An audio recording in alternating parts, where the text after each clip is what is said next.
This is my lovely audience, including my awesome little son.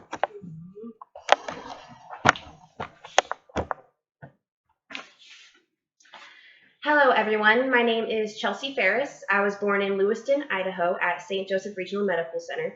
I grew up in a very small town about 20 minutes away from Lewiston called Genesee, Idaho. Genesee has a population of less than 1,000 people and a K-12 school with 250 total people in it, including staff. In the future, I am hoping to be the owner of my own organic restaurant. My plan is to buy all of our produce locally to help boost the local economy and to always have fresh, quality ingredients.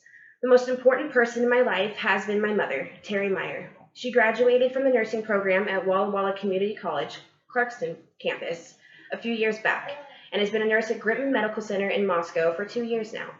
She is the most loving and supportive person I have ever met, not just only to her children, but to everyone she comes in contact with. Her dedication to her work is inspiring, just as her college was when she went to better her life. She has been through so many struggles, but has fought to stay on top and do everything possible for her children. She is a phenomenal mother and an absolutely amazing Grammy. The day I gave birth to my beautiful baby boy was the most amazing, intense, emotional, and happiest day of my entire life. I had to be induced 15 days before my due date because of some scary complications, and 47 hours of agonizing labor later, and I was holding this fragile little human on my chest, Landon Benjamin Phares. I would do it all over again and stay in labor twice as long if I had to. He is my entire world. My grandpa, or as I call him, my pampa, Bill Hubbard, has been the kindest to me in my life. He is not the mushy-gushy type of person. He shows us support and affection in different ways than most other people do. But ever since I was a little girl, all he wanted was for me to smile. He would do everything in his power just to get that smile from me, and he still does to this day. The most important lessons I have learned in my life are to not put other people's needs or wants over what is truly important in your own life.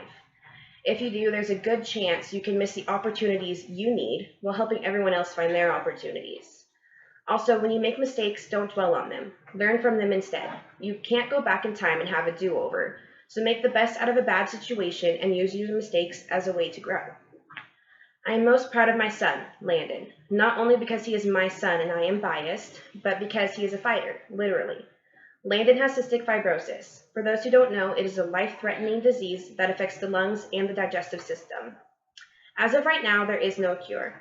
Landon has overcome many obstacles forced upon him by this disease. He is doing extremely well, but not only for a baby with cystic fibrosis. He's doing extremely well for a baby boy his age, period.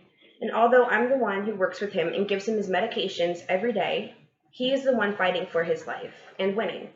He is strong and determined, even at 10 months old. He is my hero as much as I am his.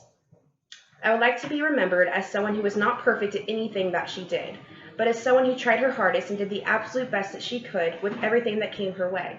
Someone who strived to make the best life possible for her son's future and his life, and succeeded fully with at least that.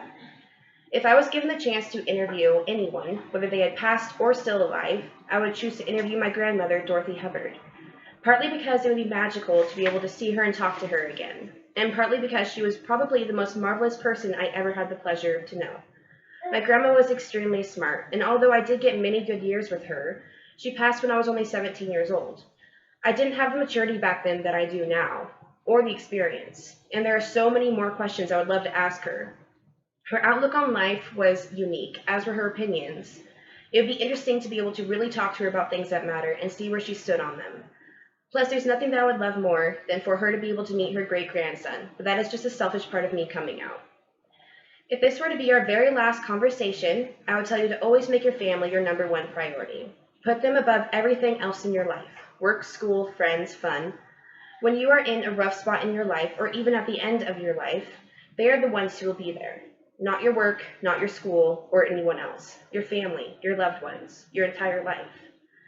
Thank you for taking the time to get to know a little bit more about my life, and I look forward to being able to look into a little window of your lives as well.